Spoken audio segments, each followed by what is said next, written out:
suis encore dans Ruth aujourd'hui. Il y a tellement de choses extraordinaires dans ce livre. Un message un peu particulier.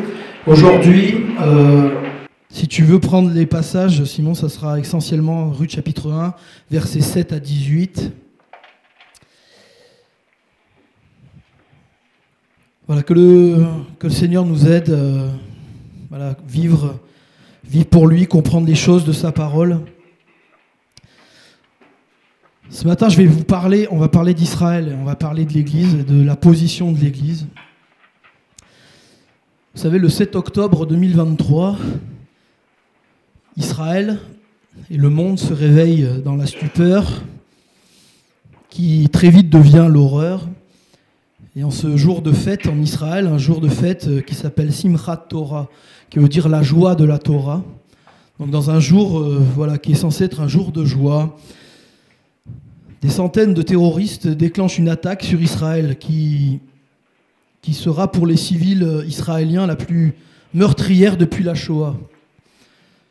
Plus de 1200 personnes, hommes, femmes, enfants, vieillards, des bébés, des jeunes gens venus danser aussi dans un festival de musique vont être brutalement, sauvagement assassinés dans les rues et dans les maisons. Surpris, la réponse des forces de sécurité israéliennes tardera à s'organiser, à intervenir, ce qui augmentera le nombre de morts.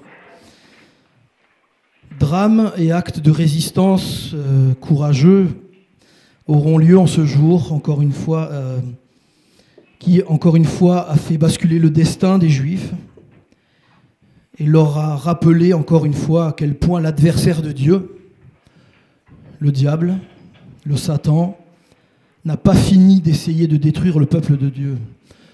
Le peuple que Dieu s'est choisi au milieu de tous les peuples pour être le dépositaire de ses oracles et le témoin vivant et martyrisé de son calendrier, du calendrier de Dieu. Israël est le calendrier de Dieu. C'est en regardant Israël qu'on voit comment les temps avancent, comment les choses que la parole annonce prennent place. Et comme toujours dans l'histoire juive, le phénomène d'inversion accusatoire va prendre place à peine quelques jours après le drame, voire même le lendemain, le 8 octobre, chez certains.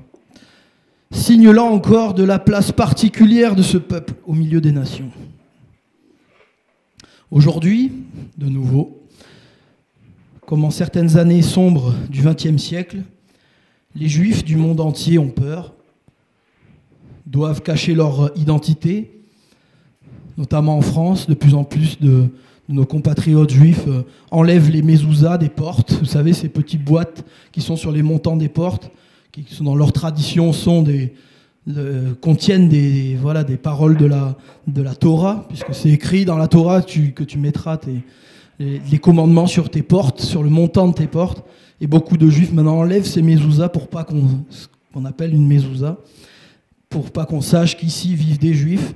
Beaucoup de nos compatriotes juifs vont, pour commander des choses, même sur Uber Eats ou quoi que ce soit, changer leur nom pour qu'à l'autre bout du fil, on ne sache pas qu'ils aient un nom à consonance juive.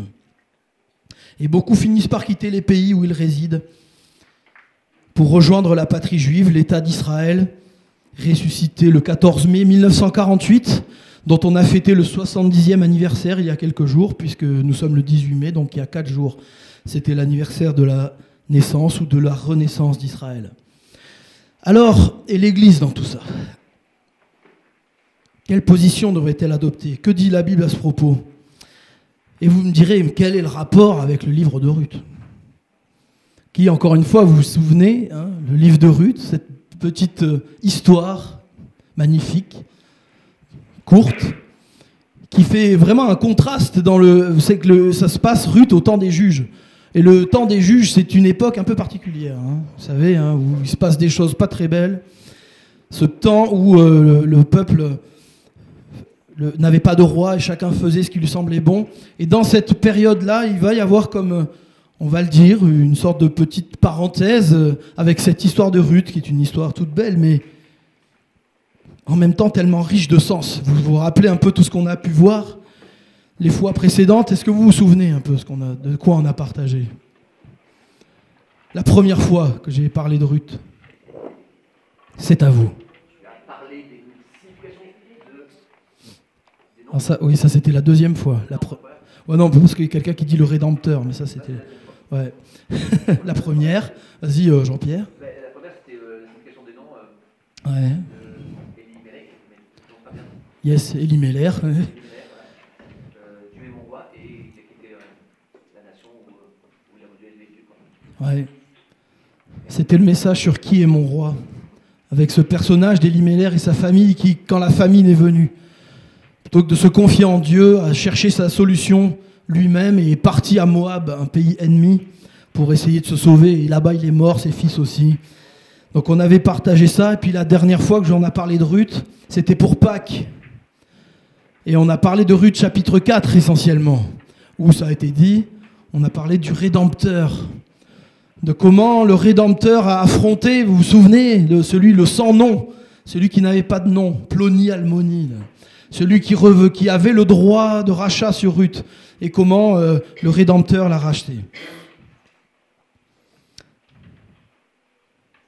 Encore une fois, je rappelle qu'il y a un côté prophétique très fort dans le livre de Ruth, et aujourd'hui on va voir encore à quel point c'est vrai et à quel point c'est important.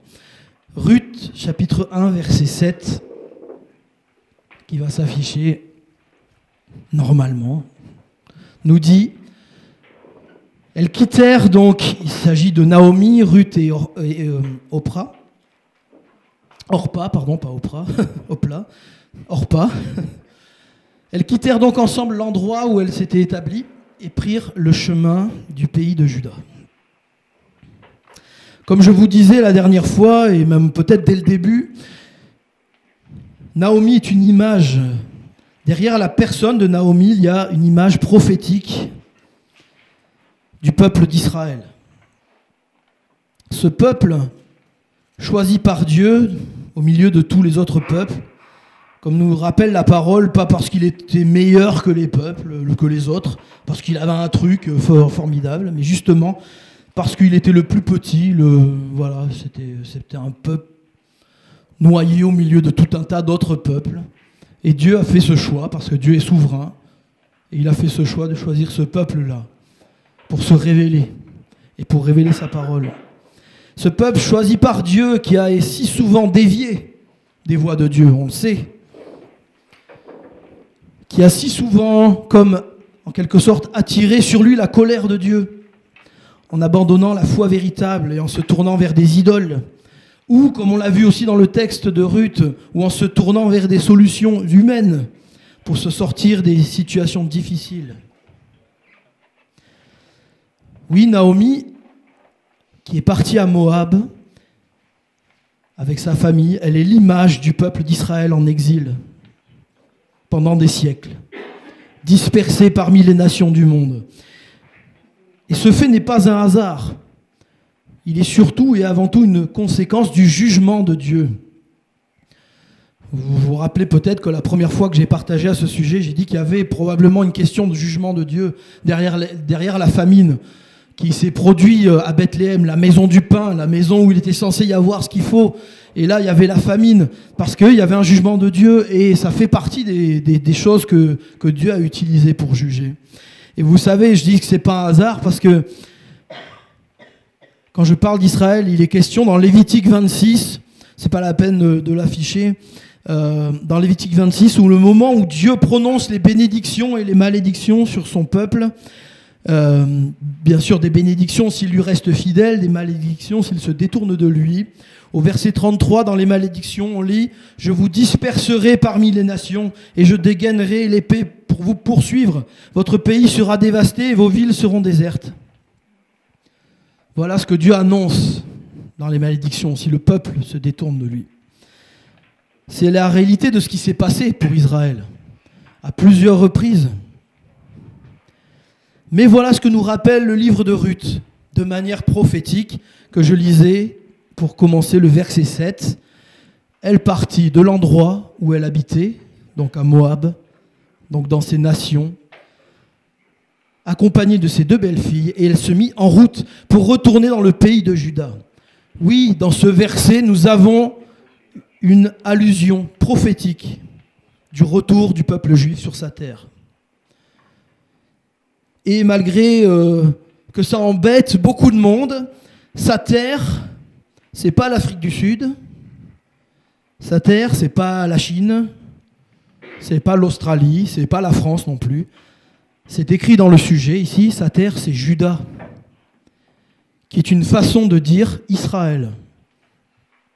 La terre du peuple d'Israël, c'est Israël.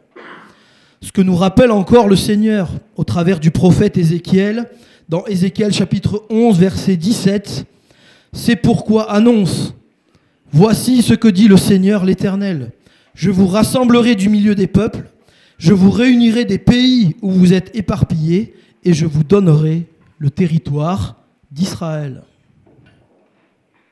Alors, certains pourraient rétorquer, oui, mais Ézéchiel, il parle au moment de l'exil à Babylone. Le retour des Juifs sur cette terre de Juda, elle s'est accomplie avec Zorobabel. Et puis après, ils ont été à nouveau dispersés à l'époque romaine. Ça ne concerne plus les Juifs aujourd'hui. Eh bien non. Vous savez, les prophéties, papa vous le dit souvent, je pense qu'il en a souvent parlé, les prophéties, elles ont plusieurs dimensions d'accomplissement, plusieurs moments d'accomplissement. Et ce verset d'Ézéchiel, ainsi que d'autres textes d'ailleurs de la parole est clair. Dieu s'adresse à tout son peuple en disant qu'il le rassemblera, qu'il le réunira et qu'il lui donnera le territoire d'Israël. Et ceci n'est pas encore accompli. Comme je vous disais en introduction, j'ai parlé des Juifs de France, des Juifs qui sont dans d'autres pays, qui vivent actuellement dans la difficulté. S'ils sont en France ou dans d'autres pays, c'est qu'ils ne sont pas en Israël. Donc tout le peuple n'est pas encore rentré sur cette terre. Cette prophétie est encore en cours de réalisation. Vous savez, au retour de l'exil de Babylone, c'est une partie des Juifs qui est revenue en Israël. Et aujourd'hui, c'est qu'une partie des Juifs qui est revenue. Elle est de plus en plus importante, certes. Les chiffres de ce qu'on appelle l'Alia, le retour des Juifs sur la terre d'Israël, augmentent chaque année, et notamment en raison des événements, en raison notamment depuis le 7 octobre. Alors, autre chose qu'on pourrait dire aussi, que j'ai déjà entendu, ah oui, mais la terre, cette terre-là, c'est une promesse conditionnelle. D'accord, mais Dieu a toujours dit qu'il ramènerait son peuple, ou le reste de son peuple, sur la terre qu'il avait promise à Abraham. Voilà ce que nous pouvons lire dans le chapitre 7, dans le verset 7 de Ruth, chapitre 1. Cette image prophétique du retour du peuple d'Israël sur sa terre, de Juda, d'Israël. Ensuite, dans les versets 8 à 13, il y a encore un côté prophétique incroyable, puisque Naomi va dire au verset 8, elle dit à ses belles-filles, « Allez, que chacune retourne à la maison de sa mère. Que l'Éternel use de bonté envers vous, comme vous l'avez fait envers ceux qui sont morts, et envers moi. » Et puis ensuite, un peu plus tard, elle va dire,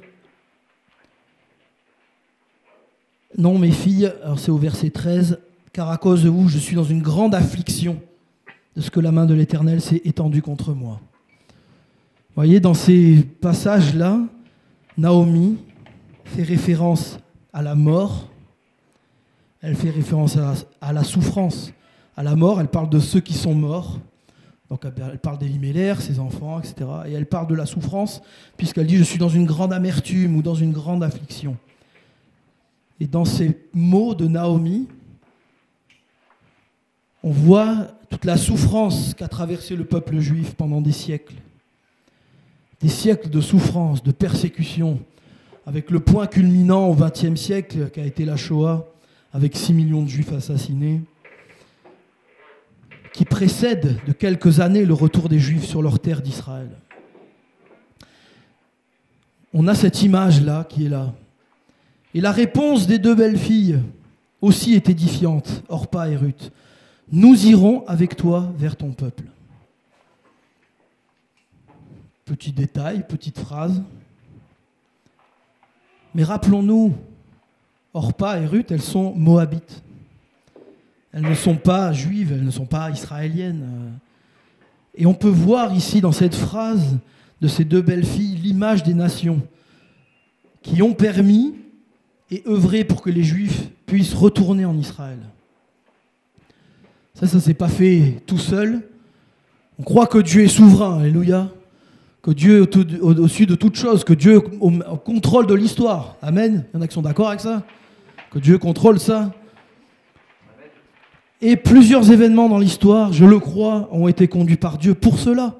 La déclaration Balfour des Britanniques, donc c'était un personnage, Lord Balfour, en 1917, qui va autoriser la création d'un foyer national juif en Palestine. Alors je rappelle ici, pour votre information, que le mot Palestine, il vient d'un historien grec du 5e siècle avant Jésus-Christ, Hérodote, qui faisait une tournée dans le bassin méditerranéen pour écrire une histoire et une géographie de la région. Et quand il a été dans cette zone, il a entendu parler de l'histoire qui s'était passée là. Et toute la bande, une partie de la bande côtière, vous savez, qui correspond à Israël aujourd'hui et à la bande de Gaza, était occupée par un peuple qui s'appelait les Philistins. Et en fait, de ce mot-là, il a créé le mot Palestine. Le mot Palestine vient directement du mot philistin. Donc cet endroit, en fait, à part les 5 villes où les Philistins habitaient, cet endroit ne s'appelait pas Palestine, hein, ça s'appelait Israël. Après, à un moment donné, à la scission du royaume, ça s'est appelé Israël au nord et Juda au sud. Et puis, plus tard, des années plus tard, il n'est resté que la Judée. Et quand les Judéens, justement, les Juifs, ce qu'on appelle les Juifs, c'est une déformation du mot judéen aussi, juif, ils sont revenus sur leur terre de Judée. Les Romains, après, bon, je ne vais pas vous faire toute l'histoire, mais à un moment donné, les Romains étaient là.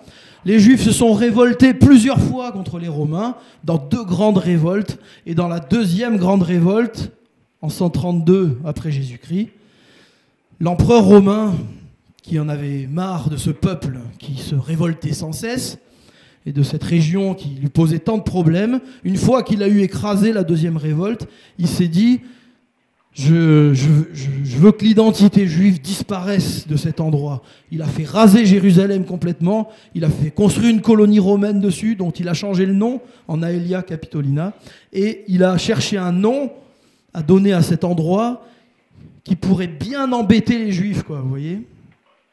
Alors il a cherché dans les documents, et c'est l'empereur Adrien, il a retrouvé les documents d'Hérodote, et il s'est dit « Ah bah tiens, c'est bien ça comme nom, les Philistins, les pires ennemis d'Israël ». Et c'est comme ça qu'il a donné ce nom-là, de Palestine, à cet endroit. Sachant que, après, dans les siècles qui ont suivi, avec la conquête musulmane, etc., toute l'histoire de la conquête musulmane jusqu'à l'Empire ottoman, dans les faits, personne n'a jamais appelé cette terre comme ça. Sous l'Empire ottoman, qui est le dernier grand empire islamique, on parlait de Syrie du Sud. Voilà. C'est en fait, là je vous fais de l'information, hein, c'est au moment du mandat britannique, à la fin de la Première Guerre mondiale, en 1918, quand l'Empire ottoman s'était rangé du côté des Allemands, donc ils étaient parmi les perdants.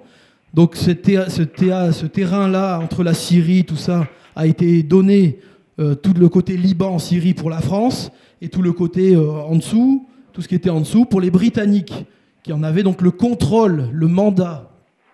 Et c'est les Britanniques aussi qui ont remis le mot Palestine à la mode. Donc voilà, c'est pour que vous puissiez savoir d'où viennent les choses et l'histoire. Donc je vous dis, il y a tous ces éléments qui sont là, cette déclaration Balfour qui va autoriser, qui va dire aux Juifs, ok, on va vous permettre d'établir un foyer national sur cette terre-là. Ensuite, plus tard, en 1947, il va y avoir un partage qui va être proposé par l'ONU pour la création d'un État juif et un État arabe. Les Juifs vont accepter, les Arabes vont refuser. Et c'est à ce moment-là, 1 an après, qu'aura lieu la guerre d'indépendance, puisque les Arabes pensaient qu'immédiatement, enfin, dès que Israël a déclaré son indépendance, à la fin du mandat britannique, ils pensaient qu'ils allaient les écraser et récupérer tout le territoire, et ils ont perdu. dès la déclaration d'indépendance, la reconnaissance de l'État par les États-Unis, et puis dans la suite, dès 48 heures après, l'URSS, et dans les jours qui suivent, plein de pays qui vont reconnaître la renaissance d'Israël, l'existence de cet État. Tout ça, je le crois, ce sont des choses que Dieu a permis pour que cette terre que Dieu a donnée à son peuple puisse leur revenir. Et on voit tout ça, on peut voir tout ça prophétiquement annoncé dans ces paroles que ces femmes vont dire. De dire à Naomi qu'elle... alors je retrouve plus la phrase. C'est verset 10. Voilà, nous irons avec toi vers ton peuple. Un peu plus loin, Ruth, donc toujours dans Ruth chapitre 1, versets 14 à 18. 14-18, c'est pas la guerre, c'est les versets. On va s'intéresser un peu plus à ces deux belles filles de Naomi et ce qu'elles représentent prophétiquement. 14 à 18, nous lisons « Elles élevèrent la voix et pleurèrent encore. Orpa embrassa sa belle-mère, mais Ruth s'attacha à elle. Naomi dit à Ruth, « Voici ta belle-sœur est retournée vers son peuple et vers ses dieux. Retourne comme ta belle-sœur. » Ruth répondit, « Ne me presse pas de te laisser, de retourner loin de toi. Où tu iras, j'irai.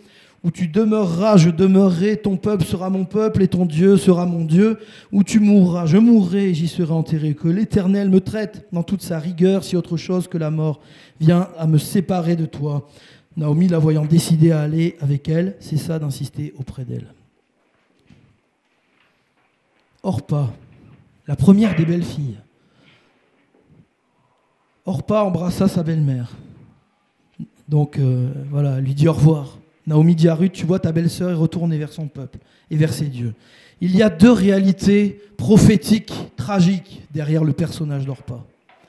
Orpa représente l'abandon d'Israël par les nations. Et aussi, d'une certaine façon, par une partie de l'Église. Sur un plan politique, historique, on voit Orpa qui retourne à Moab. Moab, je vous le rappelle, c'est le symbole d'un pays ennemi d'Israël. Et la parole nous montre combien, justement, sur cet aspect prophétique, combien la parole, elle nous montre que les nations vont être de plus en plus hostiles à ce pays. On le voit aujourd'hui. Et d'autres l'ont prophétisé, Zacharie, bien sûr, Zacharie 12, versets 2 et 3. « Je ferai de Jérusalem une coupe enivrante pour tous les peuples environnants. Il en ira de même pour Juda lors du siège de Jérusalem. Ce jour-là, je ferai de Jérusalem une pierre lourde pour tous les peuples. Tous ceux qui la soulèveront s'y écorcheront et toutes les nations de la terre se rassembleront contre elle. » Voilà l'attitude que les nations ont face à Israël. Encore aujourd'hui et de plus en plus. Et nous nous rapprochons de plus en plus de ces temps où Dieu dit encore une fois dans Zacharie 14, 2, « Je rassemblerai toutes les nations pour qu'elles attaquent Jérusalem. » On n'en est pas encore là, mais on n'en est peut-être pas si loin quand on regarde l'actualité.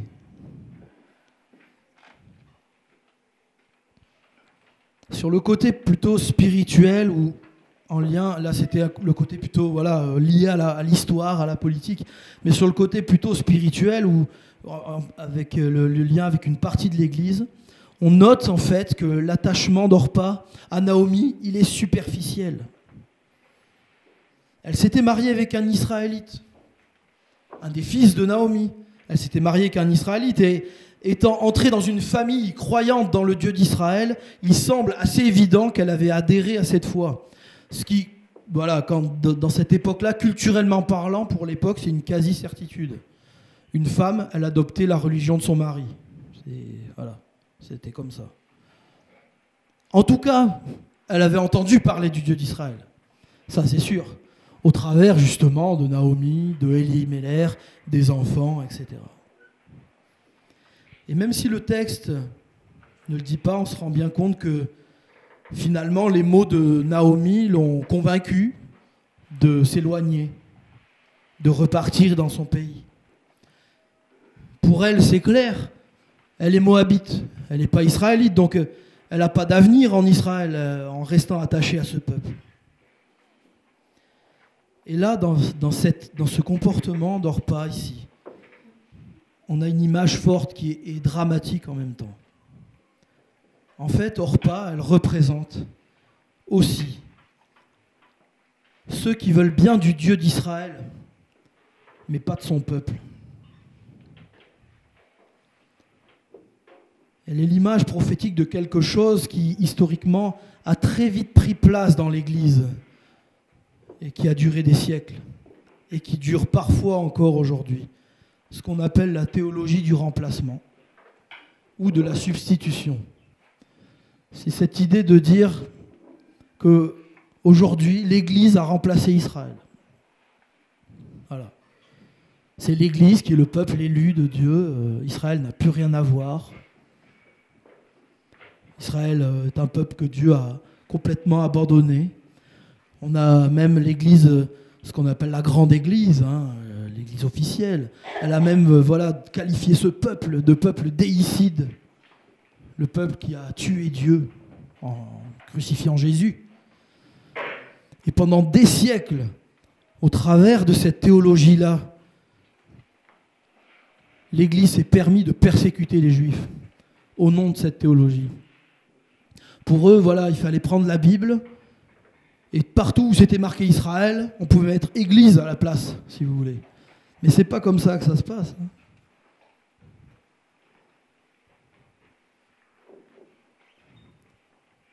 Est-ce que Dieu se renie lui-même? Est-ce que Dieu brise ses alliances? Non.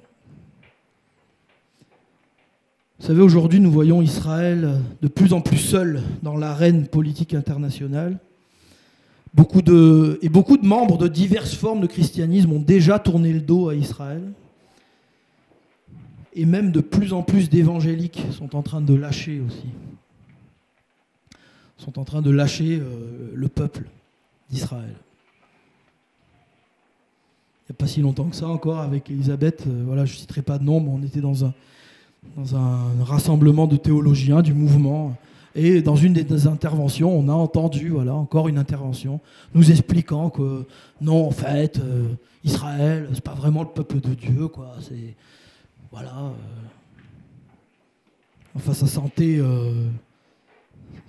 la théologie du remplacement à plein nez, mais bon, c'était pas dit comme ça, mais ça y ressemblait comme deux gouttes d'eau. Voilà l'image d'Orpa. Cette image de cette église qui veut bien du Dieu d'Israël, qui veut bien croire en Dieu, qui veut bien croire à la Bible, mais qui ne veut pas du peuple d'Israël. Ruth, je le rappelle encore une fois, Ruth, elle est moabite. Elle aussi, comme Orpa. Elle est moabite, elle n'est pas du peuple d'Israël. Elle n'est pas juive, comme on dirait aujourd'hui. Et vous vous rappelez ce que signifie Ruth? Ah, les révisions. Celle qui s'attache. Qu'on peut traduire aussi par la fidèle. Elle représente justement les nations, les non-juifs qui s'attachent à Dieu, au Dieu d'Israël, et aussi au peuple d'Israël, qui est représenté par Naomi.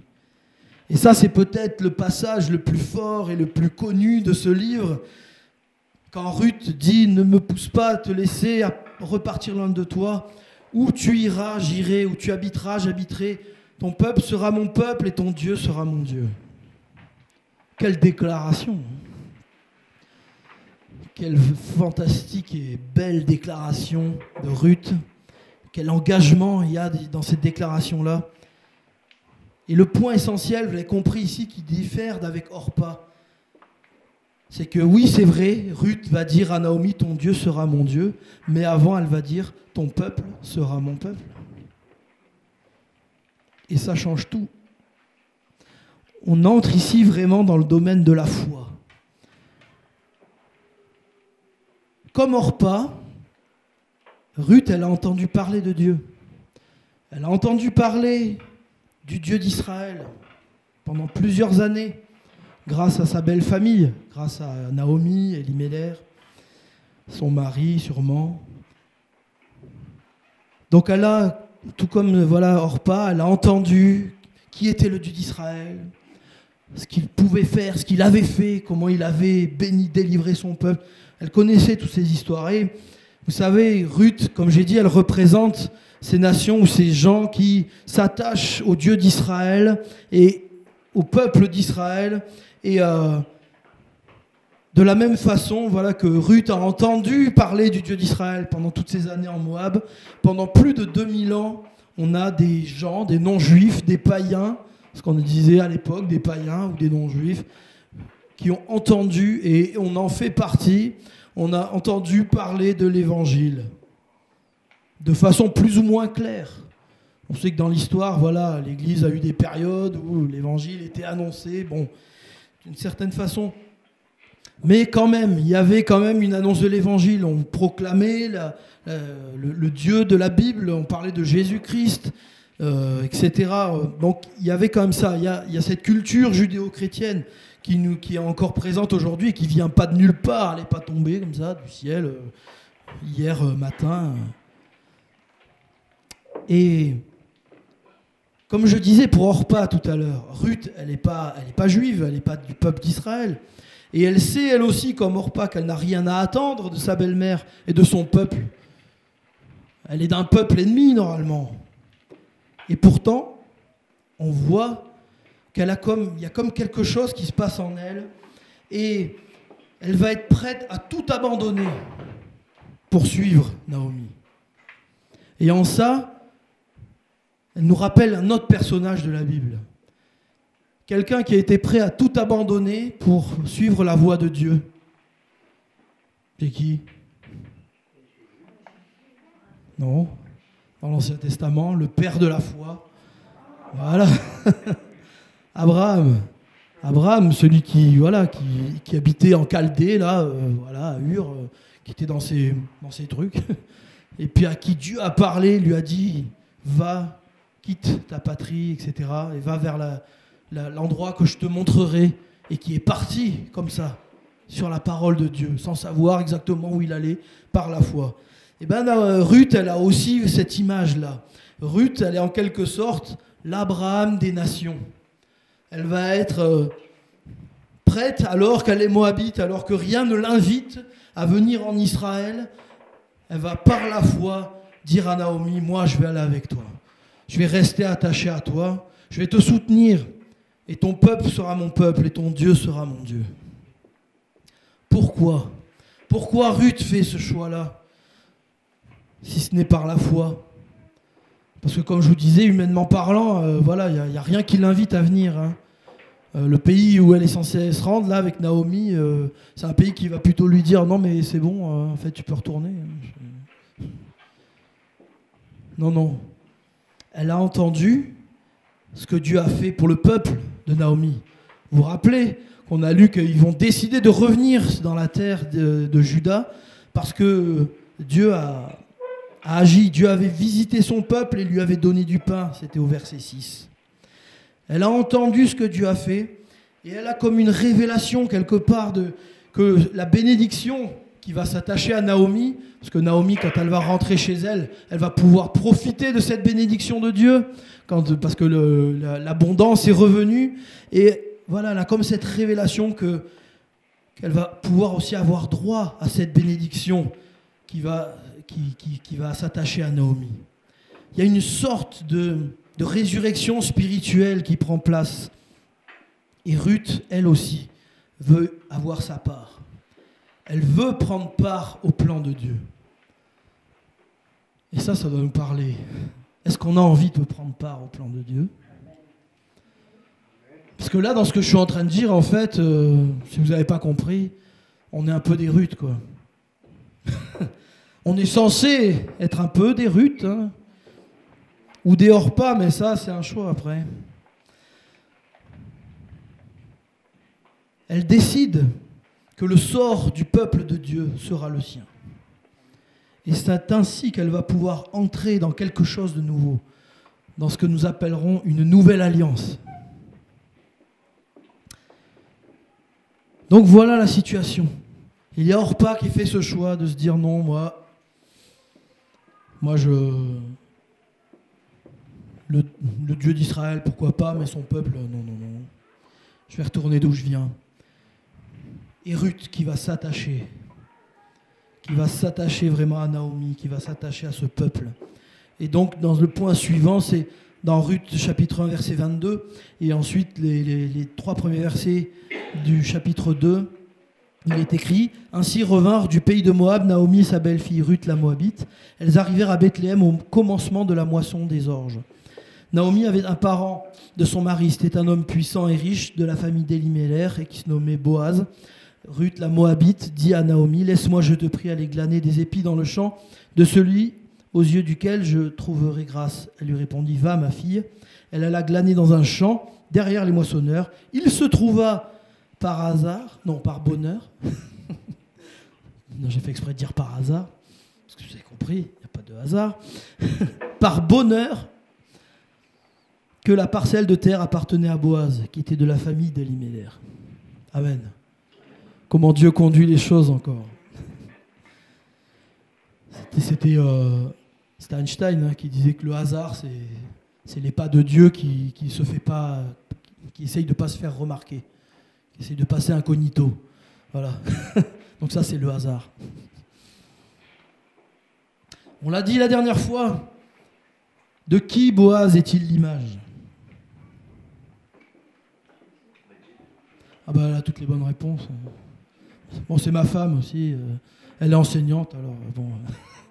Alors, plus fort que ça. C'est qui ? Qui est ? Le Rédempteur. Yes, le Rédempteur. C'est qui le Rédempteur ? Yes, alléluia, c'est Jésus.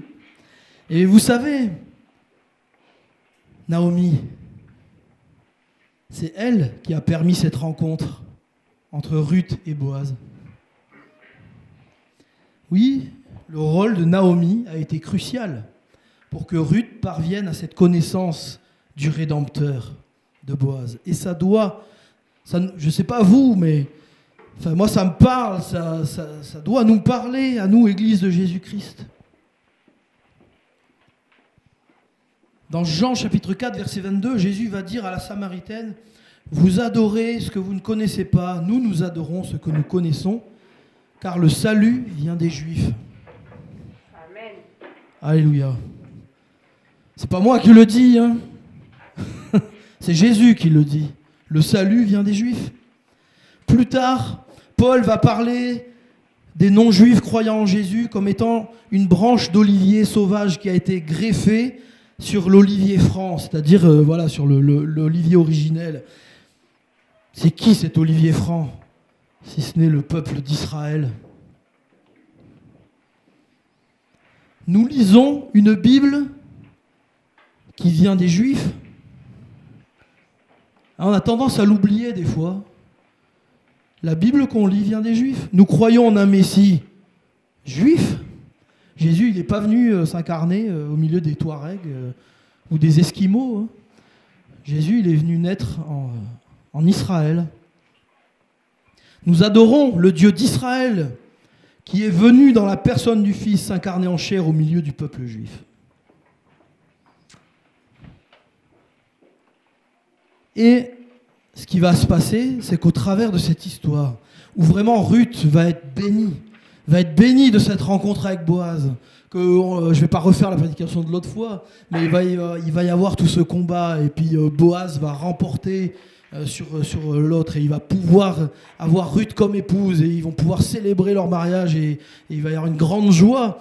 Et ça, c'est l'image, on l'a dit, c'est l'image de nous-mêmes, de nous qui sommes de ce peuple qui n'est pas de ce peuple juif, qui venons de ce peuple non-juif, païen, qui a été greffé à l'olivier franc, et de nous qui avons pu connaître le Rédempteur, qui avons eu cette grâce de pouvoir rencontrer le Rédempteur, de pouvoir nous attacher à lui, qu'il rachète nos vies. Vous vous rappelez, on a parlé de ça, le Rédempteur, c'est celui qui rachète, c'est celui qui a payé la rançon pour nous, alléluia.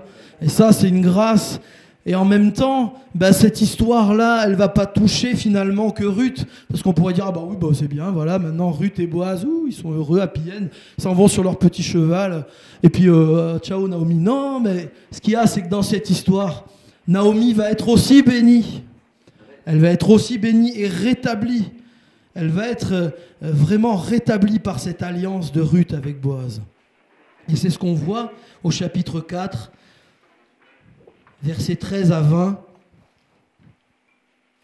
Je suis parti dans Samuel. 4, 13 à 20, où on lit « Boaz prit Ruth, qui devint sa femme, et il alla vers elle. L'Éternel permit à Ruth de concevoir, et elle enfanta un fils.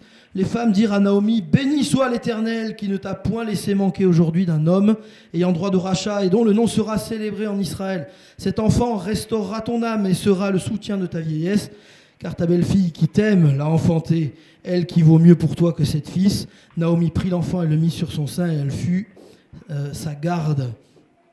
Et ensuite, les voisines lui donnèrent un nom, en disant, « Un fils est né à Naomi, et elles l'appelèrent Obed, qui fut le père d'Isaïe, père de David. » Voilà comment Naomi est rétablie. Elle est rétablie au travers de cette alliance de Ruth avec Boaz. Et au travers, en fait, ce qu'il faut comprendre prophétiquement pour nous, c'est qu'au travers de notre alliance avec le Christ, avec Jésus-Christ, nous sommes appelés aussi à ce qu'il y ait un rétablissement qui soit fait entre Israël et son Dieu, entre Israël et le Rédempteur, qui est représenté par Naomi. Alléluia. Israël, le peuple d'Israël a besoin de Jésus. Vous savez, il y a des gens qui disent que non, c'est pas la peine de prêcher aux Juifs parce que, en Israël, parce que Dieu les sauve d'une certaine manière. Non. Ils ont besoin de Jésus comme tout être humain. Ils ont besoin de rencontrer le Seigneur comme nous on l'a rencontré, de vivre ce rétablissement. Amen. Et Naomi va retrouver la joie. Naomi va retrouver la joie parce qu'au travers de l'union de Ruth et Boaz va naître Obed. Et Obed, on l'a lu, c'est le grand-père de David. Et le David, c'est le descendant de qui ? Alléluia. Du Messie, Jésus-Christ. Ouais, c'est l'aïeul, pas le descendant. L'aïeul. Merci pour cette correction. En tout cas, voilà, c'est Jésus qui va arriver au bout de tout ça. Quelle grâce. L'Église doit être une bénédiction pour Israël. L'Église doit participer à son rétablissement en faisant connaître à ce peuple Jésus son Sauveur. Et je termine avec cette question qui était un peu la question du début. Quelle position allons-nous adopter par rapport à Israël ? Celle d'Orpa ou celle de Ruth ? Je vous rappelle juste, encore une fois, que la Bible, que ce soit l'Ancien Testament comme le Nouveau Testament, nous vient des Juifs. Ésaïe 43, 44, dans ces deux chapitres, à 3 reprises, Dieu va dire « Vous êtes mes témoins » en parlant du peuple d'Israël. Jésus était juif. Jésus est le roi, alléluia, des Juifs. Alléluia aussi. On dit, ah oui, c'est vrai, Jésus, il est le roi des rois. Mais Jésus, quand il est venu, on n'a pas eu cette impression quand il est venu sur terre, quand il s'est incarné, parce qu'il a accompli la mission de la rédemption, là.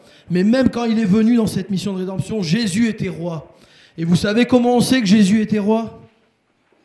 Il n'a pas été roi sur le trône, parce que ça, c'est bientôt, quand Jésus revient, que Jésus sera roi sur le trône, quand il reviendra dans sa gloire. Mais quand il est venu la première fois, il était déjà roi. Et on le sait. Exactement. Exactement. Alors je vais le dire pour la caméra. À la naissance de Jésus, les mages viennent et disent « Où est le roi des Juifs qui vient de naître ? On veut pour qu'on puisse l'adorer. » Et ils lui apportent des cadeaux qui sont dus à un roi. Et comme l'a dit Jean-Pierre, l'âne, Jésus rentre dans Jérusalem assis sur un âne, ce qui était aussi quelque chose, un événement royal. Et puis Jésus, quand il est crucifié, il a une pancarte au-dessus de sa tête qui dit « Jésus de Nazareth, roi des Juifs », en 3 langues, pour que le monde entier sache. Et Pilate, en faisant ça, il ne savait pas, il savait pas ce qu'il faisait. Enfin voilà, il y avait la main de Dieu derrière ça. Mais en 3 langues, pour toutes les langues de l'époque, pour qu'on sache que même sur la croix, Jésus est roi. Alléluia. Le salut vient des Juifs. Les apôtres, Pierre, Jacques et même Paul, ensuite, plus tard, étaient Juifs. Avant de s'ouvrir aux païens, la première église n'était composée que de Juifs. Sans Israël, il n'y a pas d'église, mes amis. Alors bien sûr, on ne va pas devenir des fanatiques d'Israël. Comme disait le pasteur Jacques Elbaz, il parlait des israélomanes et des israélophiles. C'est bien d'être israélophile, c'est-à-dire aimer Israël. Mais israélomane, c'est ceux qui... ça devient un délire complet. On va commencer à se prendre pour des juifs. Alors moi, j'en ai vu quand j'ai fait mes études, mon master sur les juifs messianiques, qui sont des juifs qui croient en Jésus, de France. Je suis allé dans un centre messianique où il y avait plein de gens. Ils avaient tous des kippas, des talit et tout. Et ils étaient tous guadeloupéens. Bon. Ok. Bon, voilà, ça c'est devenir fanatique d'Israël. C'est pas la peine de se chercher des ascendances juives à tout prix. Il y en a plein aussi comme ça, des gens qui veulent absolument se trouver un ancêtre juif. Bon, ils veulent bien être juifs pour le côté glorieux de la chose, mais sur la persécution, par contre, ça, non. Ça, on va la laisser au vrai, hein, parce que, voilà. On ne dira pas non plus que tout ce que fait Israël est merveilleux. Israël, c'est un pays, c'est une nation comme une autre. On y a vécu et on peut vous le dire. C'est pas un pays. Alors souvent, ça nous fait rire quand on entend la Terre Sainte. Bon, quand vous y vivez, vous verrez que, sous beaucoup d'aspects, elle n'a pas l'air si sainte que ça. Mais bon, c'est quand même la Terre Sainte dans le sens où c'est une terre qui appartient à Dieu, en fait. Elle est à part pour Dieu et pour son peuple.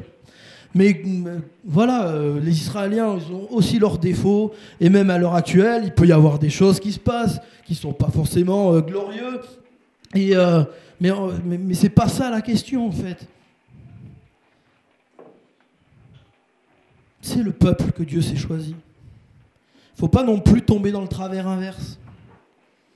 Voilà, celui d'Orpa, qui a accompagné Naomi un temps et puis qui s'est détourné pour aller faire sa vie loin d'Israël.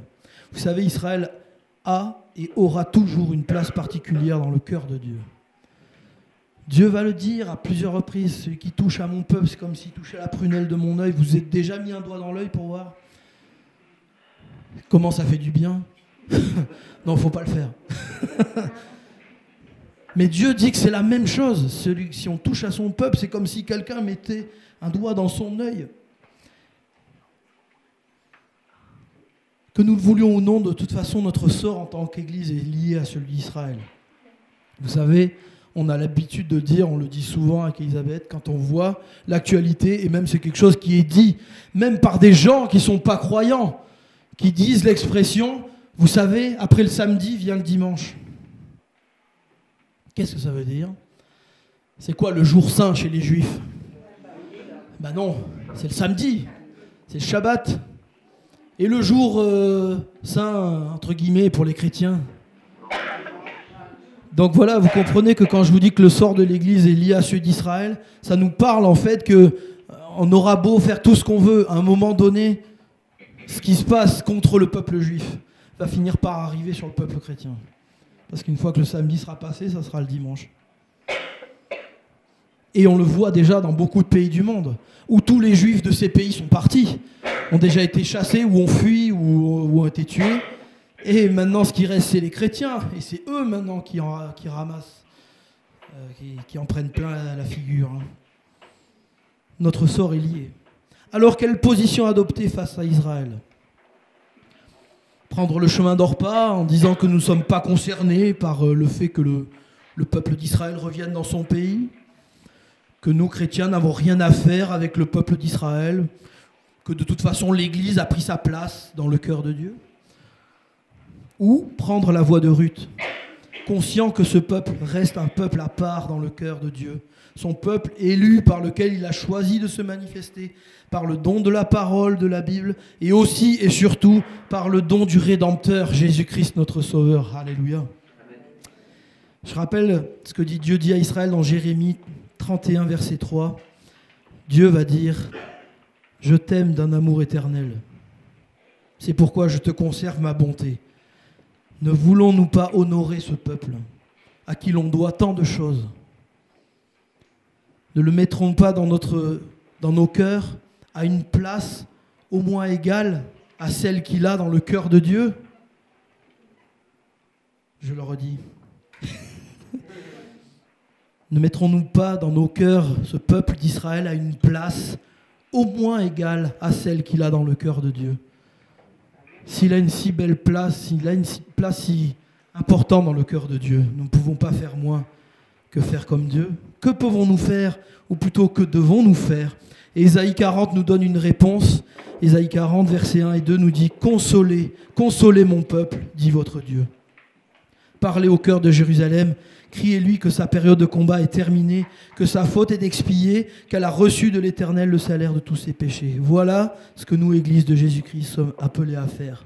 Et comment pouvoir le faire? Eh bien, il y a beaucoup de façons de le faire, mais il y a, vous savez, ce fameux psaume 122 qui nous dit « Je suis dans la joie quand on me dit « Allons à la maison de l'Éternel, alléluia ». Nos pieds s'arrêtent dans tes portes, Jérusalem. Jérusalem, tu es bâtie comme une ville dont les parties sont liées ensemble. C'est là que montent les tribus de l'Éternel, selon la loi d'Israël, pour louer le nom de l'Éternel. Car là sont les trônes pour la justice, les trônes de la maison de David. Et verset 6, demandez la paix de Jérusalem. Que ceux qui t'aiment jouissent du repos. Que la paix soit dans tes murs et la tranquillité dans tes palais. À cause de mes frères et de mes amis, je désire la paix dans ton sein. À cause de la maison de l'Éternel, notre Dieu, je fais des vœux pour ton bonheur. Comment? Eh bien là, on a une réponse, verset 6. Demandez la paix de Jérusalem. Prions pour la paix de Jérusalem. Et pas, quand on dit ça, il faut bien comprendre que ce n'est pas une paix humaine qu'on demande. Vous savez, cette paix-là, elle viendra un jour quand le Seigneur reviendra, qu'il rétablira les choses, qu'il établira son règne sur la terre. Là, il y aura vraiment la paix. Mais tant qu'on est là comme ça, la paix humaine, elle sera toujours bancale. Mais quand on demande la paix pour Jérusalem, c'est qui correspond donc à Israël, au peuple juif, c'est qu'on lui souhaite de recevoir le prince de la paix. Et le prince de la paix, c'est Jésus-Christ. Alléluia. Amen. On prie. Seigneur, merci. Ta parole est vraiment extraordinaire, Seigneur Jésus. Merci pour toutes les richesses de ta parole qu'on trouve même au travers, Seigneur, d'une simple histoire de ces femmes qui sont là, Seigneur, et qui vivent ces choses. Et au travers de ça, tu nous montres ton cœur, Seigneur, pour ton peuple d'Israël. Et je veux, Seigneur, ce matin encore, prier pour ce peuple. On sait que c'est pas un peuple parfait. Tu l'as dit toi-même, Seigneur, qu'il n'avait rien de plus que les autres pour être choisi, mais tu l'as choisi. Et c'est au travers de ce peuple qu'on a eu, Seigneur, la parole, qu'on a eu la Bible, qu'on a eu que Jésus est venu, qu'il a payé pour nous à la croix. Et c'est au travers de ce peuple qu'on a pu avoir cette révélation de qui tu es, Seigneur. Et ce peuple, Seigneur, tu l'aimes. Il est dans ton cœur, Seigneur Jésus. Et on veut, Seigneur, qu'il soit dans nos cœurs aussi. Ne pas oublier, Seigneur, ce peuple qui a besoin de toi, qui a besoin de te connaître, Seigneur Jésus. Viens, Seigneur, changer nos cœurs. Si on a un regard, Seigneur, plutôt comme Orpa, Seigneur, qui un regard plutôt dénigrant sur ce peuple. Mais, Seigneur, tu changes et tu transformes notre vision pour que nos cœurs soient alignés sur le tien, Seigneur Jésus. Pour qu'on puisse, non pas, comme je le disais, devenir des adeptes incontrôlés, sans intelligence d'Israël à tout prix, mais que, Seigneur, on puisse avoir ce cœur que tu as pour ce peuple. Ce peuple que tu as choisi, que tu as aimé, que tu continues d'aimer, que tu continues de vouloir toucher, qui est, Seigneur, je l'ai dit au début, qui est le calendrier, Seigneur, des événements qui doivent se produire. Et on voit, Seigneur, au travers encore de ces drames qui ont eu lieu et qui ont lieu, on voit le calendrier avancer. Et ça nous rappelle aussi à nous, Seigneur, qu'il nous faut nous tenir prêts. Tu nous as dit d'être veillants et priants. Tu as dit, Seigneur, dans ta parole, dans Matthieu aussi, que quand vous verrez toutes ces choses, levez les yeux, car mon retour est proche. Seigneur Jésus, nous le croyons que ton retour est proche. Et nous voulons, Seigneur, être de ceux qui se tiennent, Seigneur, à la brèche, de ceux qui sont, Seigneur, veillants, priants pour Seigneur, ceux qui sont perdus et ceux qui sont en Israël en font partie. Merci de ce que tu fais. Merci parce que on le sait, on l'a appris, il y a une œuvre qui est en train de se faire en Israël. Il y a des choses qui sont en train de prendre place. Il y a ton royaume qui est en train d'avancer dans les cœurs, Seigneur. Merci pour les organismes qui vont auprès des Juifs pour leur témoigner de qui tu es, Jésus-Christ, Yeshua, le Messie d'Israël, qui est aussi notre Sauveur. Merci pour Juifs pour Jésus. Merci pour One for Israel, pour tous ces organismes, Seigneur, qui vont porter ta parole, Seigneur. Merci pour tous ces Nouveaux Testaments qui sont téléchargés en Israël de plus en plus. On voit, Seigneur, une soif qui monte aussi dans les cœurs de pouvoir te connaître, Jésus. Merci, Seigneur, de le faire. Merci de le faire pour notre nation aussi, Seigneur.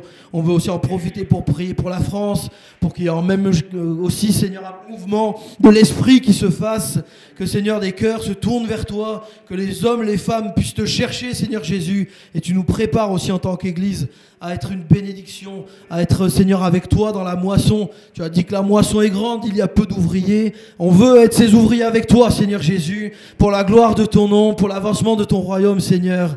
Et ensemble, nous disons Amen.